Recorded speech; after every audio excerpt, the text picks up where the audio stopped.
আমরা যদি total boycott of হালাল ইকোনমি, আমরা যদি হালাল ইকোনমিকে পুরোপুরিভাবে বয়কট করি এবং বাংলাদেশে সমস্ত রকম চাল ডাল গম যেটা ভারত থেকে যায়, সবজি খাবার দাবার এবং মেডিসিন এবং মেডিকেল আইটেমস সব ভারত থেকে যাচ্ছে, এগুলো সব যাওয়া ইমিডিয়েট অবিলম্বে বন্ধ করতে হবে। এটা আমাদের দেশের কাছে একটা বড় ন্যাশনাল সিকিউরিটি চ্যালেঞ্জ, গভর্নমেন্টের কাছেও এবং সাধারণ মানুষের কাছেও। তাই সাধারণ মানুষকে তাদের নিজেদের কর্তব্য পালন করতে হবে। কেবলমাত্র আমরা ভাববো যে গভর্নমেন্ট আছে, গভর্নমেন্ট করবে, সেটা হলে হবে না। আমরা গভর্নমেন্টের উপর ভরসা করে থাকবো আর এখানে গিয়ে আমি নিয়ে আরসালান আর হাজির বিরিয়ানি খাবো, কি ওদেরকে আরো শক্তিশালী করব, এটা করলে চলবে না। বাংলাদেশের ওরা মানে জেহাদিরা যেভাবে আমাদের দেশের পতাকার অপমান করছে, আমরা কেবলমাত্র ওদেরকে চিনছি, আমরা যাতে ভুলে না যাই। দেখুন, মোহাম্মদ ইউনূস একজন জাস্ট কেয়ারটেকার, ওনাকে পুরোপুরিভাবে কন্ট্রোল করছে ডিপ স্টেট এবং মৌলবাদীরা। মোহাম্মদ ইউনূসের এখানে কোনো ভূমিকা নেই, উনি কেবলমাত্র একজন রাবার স্ট্যাম্প কিংবা কেয়ারটেকার।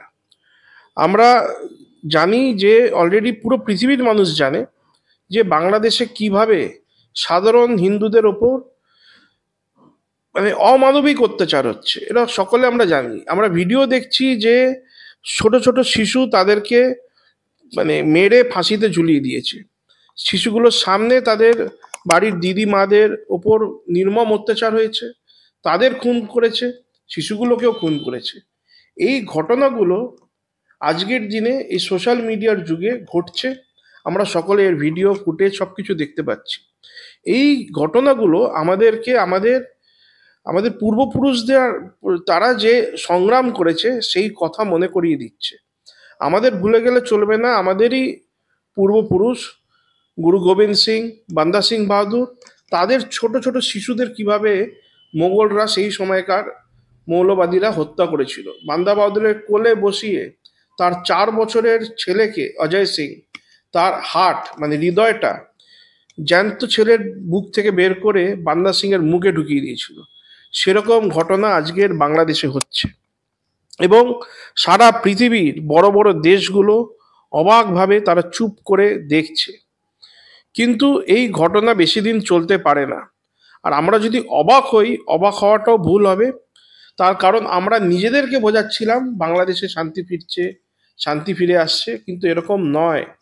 আমাদের দেশ ভারতবর্ষ যেটা অখণ্ড ভারত ছিল, সেই ভারত বিভাজনের যে বীজ মুসলিম লীগ, সেই মুসলিম লীগের প্রতিষ্ঠা সেটা কিন্তু পেশাওয়ার, মুলতান, ইসলামাবাদ, করাচিতে হয়নি, সেটা সেই সময়কার অখণ্ড বাংলা, অখণ্ড বঙ্গ, ঢাকাতে 1906 সালে হয়েছিল।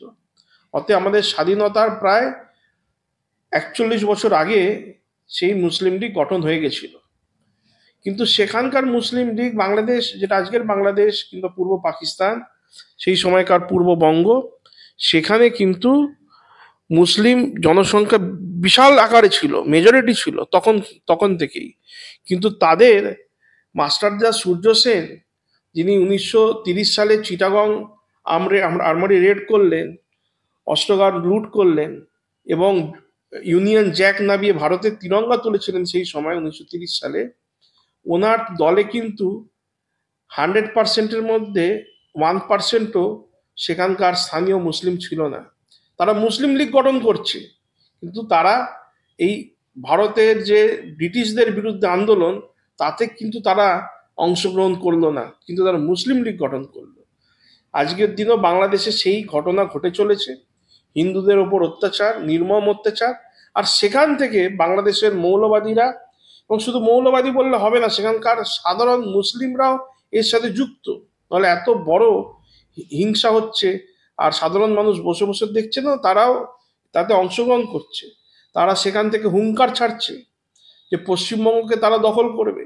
তারা সেখান থেকে হুঙ্কার ছাড়ছে যে 7 সিস্টার্স মানে আসাম, মণিপুর, ত্রিপুরা, মেঘালয়, মিজোরাম, নাগাল্যান্ড, এই রাজ্যগুলো 7 সিস্টার্স, তারা সেখানকার যারা সমাজ বিরোধী শক্তিগুলো আছে তাদেরকে তারা ফাইন্যান্স করবে, তাদেরকে তারা অস্ত্র দেবে। এবং বাংলাদেশেও নাকি আজকে পাকিস্তান থেকে অস্ত্র আসছে। তার মানে ভারতের জন্য একটা বড় থ্রেট হয়ে উঠছে। এটা আজকের দিনে নয়, এটা আগে থেকেই এটা হচ্ছে, এখন এটা এক্সপিডাইট করছে, মাল্টিপোল বেড়ে গেছে। তাই জন্য ভারত সরকার এবং ভারতের যারা সাধারণ রাষ্ট্রবাদী হিন্দুরা আছে, আমাদের সকলকে খুব ভালো করে পরিকল্পনা করে আমাদেরকে এর বিরুদ্ধে অ্যাকশন নিতে হবে, কাজে লাগতে হবে। এরকম মানে আমি তো বলছি, আমরা তো আন্দোলন করছি, আজকেও আমরা একটা পথসভায় যাব। আজকে সূর্য দিবস এবং আমরা সেই পথসভায় যাব, সেখানেও বাংলাদেশের ইস্যু উঠবে। কিন্তু কেবলমাত্র আমরা এই আন্দোলন করছি তাতে হিন্দু সমাজ জাগছে, এটা প্রয়োজন আছে। কিন্তু আপনাদের চ্যানেল খুব ভাইরাল হয়, আপনাদের চ্যানেলকে আমি ধন্যবাদ জানাচ্ছি এবং আপনাদের চ্যানেলের মাধ্যমে আমি একটা বার্তা দিতে চাইছি। সেটা হচ্ছে যে বাংলাদেশের হিন্দুদের ওপর যে অত্যাচার হচ্ছে, যারা অত্যাচার করছে তাদের আত্মীয় স্বজন পশ্চিমবঙ্গে আছে। যারা অত্যাচার করছে ওখানে হিন্দুদের ওপর, তাদের আত্মীয় স্বজন পশ্চিমবঙ্গে আছে, সারা ভারতে আছে। এবং আপনারা জানেন যে গাজায় কিছু হলে এখানে টুপি পরে দাড়িওয়ালা তারা আন্দোলন করতে নেমে যায়, রাস্তায় ভাঙচুর করে। কিন্তু বাংলাদেশে হাজার হাজার হিন্দুদের উপর ধর্ষণ হচ্ছে, মঠ মন্দির ভাঙছে, হত্যা হচ্ছে, কিন্তু এখানে তারা কিছু করছে না এবং তাদের থেকে আমরা আশাও করি না, তারা আনন্দ পাচ্ছে এখানে। তাই জন্য এখানে যারা হিন্দু আছে, আমরা যদি টোটাল বয়কট অফ হালাল ইকোনমি, আমরা যদি হালাল ইকোনমিকে পুরোপুরিভাবে বয়কট করি, আমরা যদি কেবলমাত্র আমাদের যারা মনোভাবে মানুষ আছে, যারা ভগবান শিবের পুজো করে, মা কালীর পুজো করে, মা দুর্গার পুজো করে, ভগবান রামের পুজো করে, ভগবান কৃষ্ণের পুজো করে, আমরা যদি তাদের দোকান থেকে জিনিসপত্র কেনা শুরু করি, তাদেরকেই যদি কাজে রাখবো এরকমটা করি, তাহলে বাংলাদেশের যারা এখানে আত্মীয় স্বজন আছে এরাও জব্দ হবে, বাংলাদেশও জব্দ হবে। এবং বাংলাদেশে সমস্ত রকম চাল ডাল গম যেটা ভারত থেকে যায়, সবজি খাবার দাবার এবং মেডিসিন এবং মেডিকেল আইটেমস সব ভারত থেকে যাচ্ছে, এগুলো সব যাওয়া ইমিডিয়েট অবিলম্বে বন্ধ করতে হবে, তাহলে বাংলাদেশ সোজা হবে। এবং বাংলাদেশের হিন্দুদের আপনার চ্যানেলের মাধ্যম থেকে আমি প্রণাম জানাচ্ছি। তারা যেভাবে, বাংলাদেশের সনাতনীরা যেভাবে মাটি কামড়ে লড়াই করছে, যেভাবে ব্যথা বেদনা তারা ভোগ করছে, ভুগছে, এবং সেটা সত্ত্বেও তারা যে নিজের ধর্মকে ছাড়ছে না, এটাই আমাদের যারা পূর্বপুরুষ ছিলেন তারা এইভাবেই আমাদের ধর্মটাকে বাঁচিয়ে রেখেছিলেন। হ্যাঁ, বাংলাদেশ থেকে অনেক হিন্দু এখানে চলে এসছে, তার ওখানে সে লড়াই লড়তে পারেনি, যন্ত্রণা ফেস করতে পারেনি, কিন্তু এখন যারা ওখানে দাঁড়িয়ে লড়াইটা করছে তাদের পাশে আমাদের সকলকে দাঁড়ানো উচিত। তা সমস্ত রকমভাবে স্ট্র্যাটেজিক এবং প্র্যাকটিক্যাল সব রকমভাবে আমাদের তাদের সাপোর্ট করা উচিত। পাকিস্তানের সুরে, একদম পাকিস্তানের তরফ থেকে যেরকম হুমকি ভারতবর্ষকে এর আগে দেওয়া হতো, একদম সেই সুরেই কার্যত হুমকি দেওয়ার স্পর্ধা দেখাচ্ছে বাংলাদেশ। মোহাম্মদ ইউনূস কি কোথাও গিয়ে নিজেকে কি ভাবছেন? দেখুন, পাকিস্তান বাংলাদেশ আমরা মনে করছি দুটো আলাদা দেশ, হয়তো দুটো আলাদা দেশ, কিন্তু ওদের বিলিভ মানে ওরা যেটাকে মানে সেটা দুটো এক, ঠিক আছে। আমরা ওদের কাছে কাফের, আমাদের পুজো পদ্ধতি ওদের কাছে নাপাক, ওদের কাছে পাপ, তাই জন্য ওরা আমাদের ধ্বংস করবে এরকম মনোভাব ওদের। আমরা একটা সাপকে মনে করতে পারি সে সাপ না, সে পায়রা, কিন্তু সে আমাকে সুযোগ পেলে ছোবল মারবে, এইটুকুনি আমাদের মাথায় রাখতে হবে। একদম যুদ্ধের হুঙ্কার দিচ্ছেন ওপার ওপার বাংলার যে বাংলাদেশের সেনাপ্রধান, তিনি কার্যত যুদ্ধের হুমকি দিচ্ছেন এবং তিনি বলছেন যে কোনো পরিস্থিতির জন্য তৈরি থাকার নির্দেশ। এবং পাকিস্তানের শুরু একদম ভারতকে যে আমি স্পর্ধা বললাম যে হুমকি দেওয়ার বিষয়টা, একটা প্রশ্ন তো উঠে আসছে যে বাংলাদেশের সামরিক শক্তি কতটা, কি বলুন? দেখুন, সেরকম ভাবে বাংলাদেশের কোনো প্র্যাকটিক্যাল কোনো মিলিটারি শক্তি যেটাতে ভারত ভয় পাবে কিংবা ভারতের চিন্তার বিষয় হবে সেরকম নেই। ভারত চাইলে বাংলাদেশকে খুব সহজেই জব্দ করতে পারে এবং জব্দ করতে হবে, এটা আমার মনে হয়। তার কারণ হচ্ছে আজকে বাংলাদেশ ছোট আছে, দেখতে দেখতে তারা পৃথিবীর বিভিন্ন দেশের সাপোর্ট নিয়ে, ভারত বিরোধী যে দেশগুলো আছে তাদের সাপোর্ট নিয়ে তারা শক্তি বৃদ্ধি করতে পারে, শক্তি তারা বাড়াতেও পারে। এবং সেই কথা মাথায় রেখে তাদেরকে জব্দ করা উচিত শিক্ষা দেওয়া, এটা আমাদের কর্তব্য। এর আগেও আমরা যখন বাংলাদেশ যখন তৈরি হয় 1971, আমরা জানি যে 93,000 পাকিস্তান সৈন্যকে ভারত তাদের বন্দি করে রেখেছিল এবং তাদেরকে ছেড়েও দিয়েছিল, যেটা আমার মতে ভুল করেছিল। সেই সময় যদি উচিত শিক্ষা সেই পাকিস্তানের সেনাদের দেয়া হতো, আজকে বাংলাদেশও ঠিক লাইনে থাকতো। তাই জন্য শত্রু বোধ আমাদের তার অভাব আছে, শত্রু বোধ আমাদের হওয়া উচিত, এবং কোনো মতেই আমরা যারা দেশের এবং ধর্মের শত্রু তাদেরকে আমরা কোনোভাবে ক্ষমা করতে পারি না। এই অধিকার আমাদেরকে কেউ দেয়নি, কেউ দিতেও পারে না।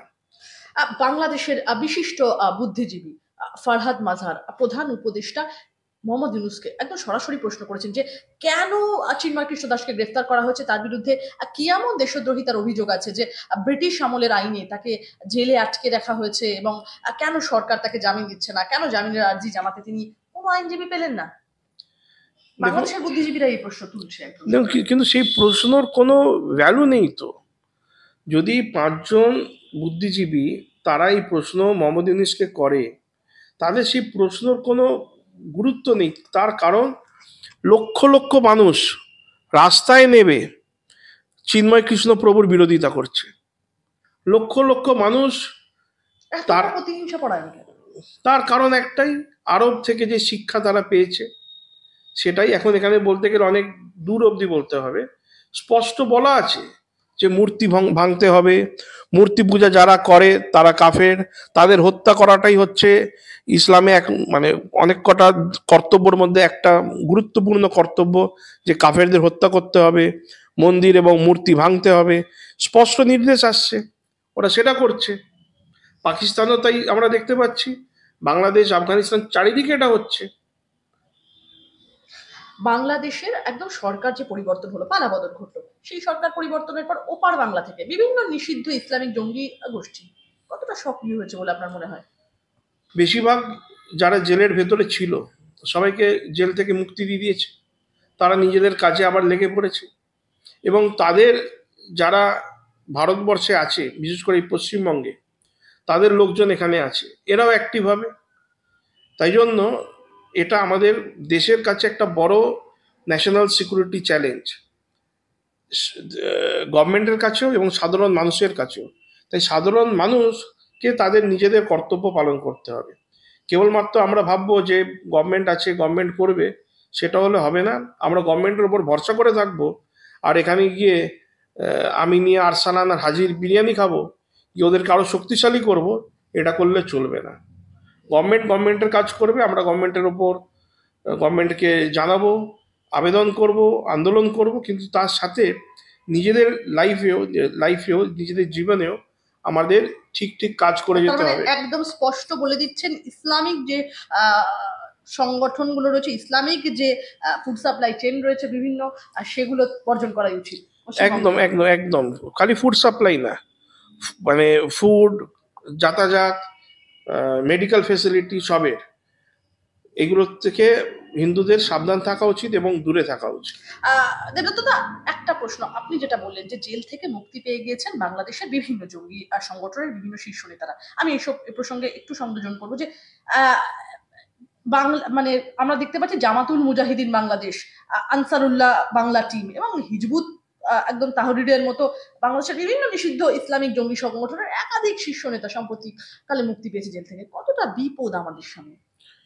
প্রচন্ড বড় থ্রেট এটা আমাদের দেশের উপর, এবং বাংলাদেশের হিন্দুদের ওপর তো বিপদ হচ্ছে, এটা আমাদের ওপরেও আরো বিপদ বাড়বে যদি না আমরা ঠিক পদক্ষেপ নিই।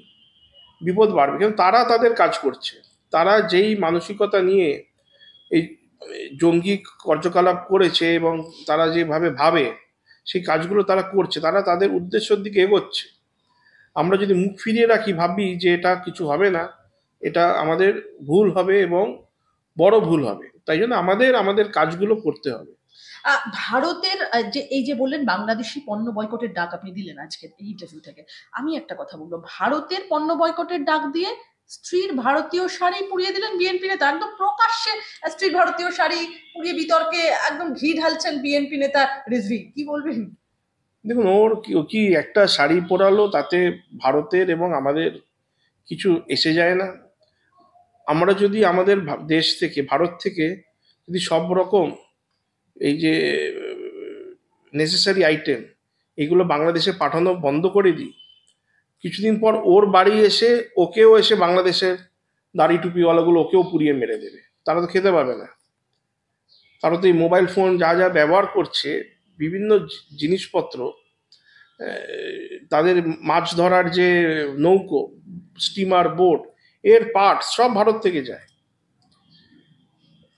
ইলেকট্রিসিটি সব ভারতের জন্য চলছে, সব অন্ধকারে পচে মরবে। একদম বাংলা ভারত আমরা দেখেছিলাম ভারতবর্ষের যে জাতীয় পতাকার অবমাননা বিগততা, একদম সেটা রীতিমতো প্রযুক্তি কৌশল বিশ্ববিদ্যালয়ের সামনে ঢাকায় একদম পা দিয়ে মারিয়ে ছাত্রছাত্রীদের বিশ্ববিদ্যালয়ে প্রবেশ করেছিলেন। এবারে পাল্টা একদম জাতীয় পতাকার অপমানের পাল্টা উত্তর দিল বাংলা, একদম রাস্তায় দেখা গেল মোহাম্মদ ইউনূসের ছবিতে জুতো। কি বলবেন? ভারত কিন্তু আমরা হিন্দুরা কখনো কোনো দেশের পতাকা আগে পোড়াইনি, কখনো পোড়াইনি, এটা আমরা করি না। ওরা এটা করে ওদের যে মানসিকতা সেটা তুলে ধরছে। কিন্তু সাধারণ মানুষ, ভারতবর্ষের হিন্দু যারা সেকুলারিজমে বিশ্বাস করে, তাদেরও অনেক চোখ খুলছে।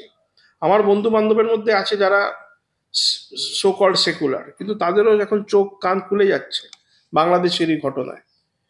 তাই জন্য আমি বলবো যে বাংলাদেশের ওরা মানে জেহাদিরা যেভাবে আমাদের দেশের পতাকার অপমান করছে, আমরা কেবলমাত্র ওদেরকে চিনছি, আমরা যাতে ভুলে না যাই। আপনারা বললেন বাংলাদেশের ডেপুটি হাই কমিশনের সামনে আপনাদের কর্মসূচি ছিল, প্রতিবাদ কর্মসূচি ছিল। আইএসএফ ইন্ডিয়ান সেকুলার ফ্রন্টের তরফ থেকেও তারা তাদের প্রতিরোধ কর্মসূচি ওখানে রেখেছিল। আমরা যখন গিয়েছিলাম তাদের একটাই কথা ছিল যে সংখ্যালঘু হিসেবে ওপার বাংলায় যে সংখ্যালঘুরা নিপীড়িত হচ্ছেন সেই প্রতিবাদ জানাতে তারা ওখানে বাংলাদেশ ডেপুটি হাই কমিশনের সামনে জড়ো হয়েছেন। কি বলবেন? দেখুন, সেটা এখানকার অনেকে এটা করছে, কিন্তু এইগুলোতে এফেক্ট কতটা হবে আমি জানি না। আর করার অনেক রকম উদ্দেশ্য থাকতে পারে। আফটার অল ভারতবর্ষ এখনো হিন্দু সংখ্যাগরিষ্ঠ, তাই জন্য এখানে অনেক রকম দল, অনেক রকম পার্টি, তারা অনেক রকম কিছু করে এই সেকুলার ফ্যাব্রিকটাকে মেনটেন করার জন্য। কিন্তু আসল যে আমাদের বিষয়টা, সেটা বাংলাদেশের বিষয়। এখানে কিন্তু আমরা সেরকম ভাবে আন্দোলন আমরা দেখছি না। মানে এখানকার যারা মাইনরিটি তারা সেই আন্দোলন করছে না, সোকল্ড মাইনরিটি। কারণ এখানে পপুলেশন, বিশাল বড় পপুলেশন পশ্চিমবঙ্গে, প্রায় 30% কিংবা আশেপাশে ঘুরছে। এদের কিন্তু আমরা সেই রকম আন্দোলন দেখছি না। আর এরকম মানে আমাদের কাছেও খবর আসে, আমার গ্রামে গ্রামে সংগঠন আছে, সেখানকার কিন্তু যেমন পাকিস্তানে ম্যাচ জিতলে তারা বাজি ফাটায়, বাংলাদেশের ঘটনাতেও কিন্তু তারা খুব আনন্দে এখানে অনেকে আছে। সংঘাত আবহেও ভারতের সঙ্গে বাণিজ্যে আগ্রহী বাংলাদেশের অর্থ উপদেষ্টা সালেউদ্দিন আহমেদ। হিন্দু নির্যাতনে উত্তাল একদিকে বাংলাদেশ, সংখ্যালঘুদের সুরক্ষা সুনিশ্চিত করতে ঢাকাকে কড়া বার্তা দিয়েছে এর মধ্যে দিল্লি। এই পরিস্থিতিতে সালেউদ্দিন জানালেন যে রাজনৈতিকভাবে যা কিছু ঘটছে ঘটুক, ভারতের সঙ্গে অর্থনৈতিক ও বাণিজ্যিক সম্পর্কে এর কোনো প্রভাব পড়বে না। চাপে পড়েই কি এমন কথা বলছেন ইউনূস সরকার? কি বলবেন? দেখুন, ও তো জানে না। এই যে মলদ্বীপস বোধহয়, উনি মোদিজিকে যখন কটাক্ষ করে কিছু কথা বলেছিলেন, মলদ্বীপসে ভারতের পর্যটকরা, ট্যুরিস্টরা যাওয়া বন্ধ করে দিল, হাওয়া বেরিয়ে গেল। এখন বাংলাদেশও ওটা ভাবছে যে ভারত যদি আমাদের সাথে সব রকম যে এক্সপোর্ট ইম্পোর্ট আছে এগুলো বন্ধ করে দেয়, বাংলাদেশ তো জলে ডুবে যাবে। এই কথা ভেবে ওরা এখন ব্যালেন্স করার চেষ্টা করছে। কিন্তু আমার মনে হয় ভারতের যারা এক্সপোর্টার ইম্পোর্টার আছে এবং ভারত সরকার, আমাদের বিশাল এক দায়িত্ব, আমরা যেন বাংলাদেশের সাথে কোনো রকম আর লেনদেন না করি, বিশেষ করে খাবার এবং মেডিকেল আইটেম। তাহলে বলছেন বাণিজ্যিকীকরণের যে রাস্তাটা পুরোপুরি বন্ধ হয়ে গেলে রীতিমতো জলে ডুবে যেতে চলেছে বাংলাদেশ, তাই তো? একদম জলে ডুবে যেতে চলেছে, এবং সেখানেই থামলে হবে না। সরকার সরকারের কাজ করবে। আমি আবার বলছি, সাধারণ মানুষ যারা এখানে আছি, সাধারণ হিন্দু, আমাদেরও অনেক দায়িত্ব থেকে যাচ্ছে। বাংলাদেশের কট্টরপন্থীরা, দেখো তো একদম বেশি সময় নেব না, শেষ তিনটে প্রশ্ন আপনার কাছে। বাংলাদেশের কট্টরপন্থীরা একদম মহিলাদের উপরে রীতিমতো জারি করেছে ফতোয়া। আজ গতকাল বৃহস্পতিবার ছিল, আমরা দেখলাম যে মহিলাদের বাজারে যাওয়ায় রীতিমতো নিষেধাজ্ঞা জারি করা হয়েছে কট্টরপন্থীদের। এই ফতোয়াকে কেন্দ্র করে একদম চাঞ্চল্য ছড়িয়ে গিয়েছে বাংলাদেশের গোপালগঞ্জে। কি বলবেন, কি রকম চিত্র আসছে? এটাই ওই দেশের জন্য এটাই স্বাভাবিক। আমরা জানি আফগানিস্তানে মহিলাদের একটা সার্টেন ক্লাসের পর পড়াশোনা করার অধিকার নেই আজকের দিনে, তালিবান শাসনে। তালিবান কথাটার মানে কি? Students of Islam. ইসলামের ছাত্র যারা যারা ইসলামের শিক্ষা নিয়েছে, সেখানে মহিলাদের মেয়েদের বোধহয় ক্লাস 8 না 10-এর ওপর পড়াশোনা করার কোনো আর অধিকার নেই। এর আগে ওখানে মহিলারা ডাক্তার অবধি হতো, এখন ডাক্তারি পড়াও নিষিদ্ধ করে দিয়েছে মেয়েদের জন্য। এখানে মালদা, পশ্চিমবঙ্গের মালদা, যেখানে মুসলিম মেজরিটি, সেখানে আপনারা জানেন সেখানে মহিলা ফুটবল টিম গেছিল, সেখানে তাদের ফুটবল খেলতে নিষিদ্ধ করা হয়েছিল মালদাতে। বাংলাদেশেও মহিলাদের রাস্তায় বাজারে বেরোনো বন্ধ করে দেওয়া হচ্ছে। এটাই হবে। এখানে আমাদের পাশে বাংলাদেশটা, মানে আমরা বাংলাদেশকে অন্যরকম ভাবে দেখার চেষ্টা করেছি বলে মনের মধ্যে অন্যরকম বাংলাদেশ আছে। একদম মহিলাদেরকে কোনো কিছু বিক্রি না করার নির্দেশ, হুঁশিয়ারি দেওয়া হয়েছে একদম দোকানীদেরকে। এই ফতোয়া গহরডাঙ্গা দিয়ে শুরু, পর্যায়ক্রমে পুরো বাংলাদেশে জারি হবে বলে হুঁশিয়ারি দিচ্ছেন কট্টরপন্থীরা।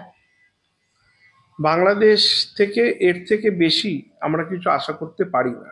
দেবদত্ত, আমার শেষ প্রশ্ন আপনার কাছে, বাংলাদেশ ভেঙে পৃথক হিন্দু দেশের দাবি উঠছে, কি বলবেন? একদম, এটা খুব ভালো পদক্ষেপ হবে, এবং সেখানকার হিন্দুরা যদি এক জায়গায় কনসলিডেট করে চলে আসে, এবং সেখানে যদি একটা সেপারেট হিন্দু হোমল্যান্ড হয়, এটা সব থেকে ভালো হবে। এবং আপনাদের চ্যানেলের মাধ্যমে আমি আরেকটা কথা বলবো, যে 1946-47 থেকে যে বিপুল মাত্রায় ওখানে অত্যাচার হবার কারণে অত্যাচারিত হয়েছে হিন্দুরা, তারা ভারতে চলে এসছে, এবং অনেক মুসলিমরাও ভারতে এসছে। কিন্তু পূর্ব পাকিস্তান যখন হয়েছে, পাকিস্তান যখন গঠন হয়েছিল, ভারতের সাথে পাকিস্তানের প্যাক্ট ছিল, আন্ডারস্ট্যান্ডিং ছিল, যে পাকিস্তানের যারা সংখ্যালঘু তাদের সুরক্ষা সেই দেশের সরকার দেবে। এবং পরবর্তীকালে যখন বাংলাদেশ হয়, বাংলাদেশের সাথেও ভারতের সেরকম আন্ডারস্ট্যান্ডিং আছে, সেখানকার সংখ্যালঘুদের সুরক্ষা সেখানকার সরকার দেবে, যেটা সম্পূর্ণভাবে বাংলাদেশের প্রত্যেক কটা সরকার ব্যর্থ হয়েছে। তারই কারণে ওখানে হিন্দুর যে পার্সেন্টেজ এত মাত্রায় কমে এসছে, তারা নয় মারা গেছে, নয় তাদের ধর্ম পরিবর্তন জোরপূর্বক করা হয়েছে, নাহলে তারা ভারতে চলে এসছে। তো ভারতে যে পরিমাণ হিন্দুরা চলে এসছে, তত প্রপোর্শনের ল্যান্ড বাংলাদেশ থেকে আমাদের নিয়ে নেওয়া উচিত। বাংলাদেশ সেই চুক্তি ভায়োলেট করেছে। ভারতে যে মুসলিমরা বাংলাদেশ থেকে এসছে, ভারতের উচিত, যদি সম্ভব করা দরকার, সেই মুসলিমগুলোকে পুশব্যাক করা উচিত যারা বাংলাদেশ থেকে ভারতে এসছে। এবং বাংলাদেশে বর্তমানে যে হিন্দুরা আছে, তাদের প্রোটেকশন, সুরক্ষার দায়িত্ব শুধুমাত্র ভারতের নয়, পৃথিবীর বাকি যে অ্যাডভান্স দেশগুলো আছে তাদেরও থাকছে। এবং বাংলাদেশ কখনো তাদেরকে সুরক্ষা দিতে পারেনি, আর পারবেও না, এখন তো আর পারছে না, পারবেও না। তাহলে সেখানে একটা সেপারেট হোমল্যান্ড হওয়া দরকার। মানে এছাড়া বাংলাদেশের হিন্দুদের মানে বাঁচবার কোনো উপায় নেই। আমাদের সকলকে এটা মাথায় রাখতে হবে, তারা যে লড়াইটা ওখানে দিচ্ছে এটাই যথেষ্ট, আমাদের তাদের সঙ্গে থাকতে হবে।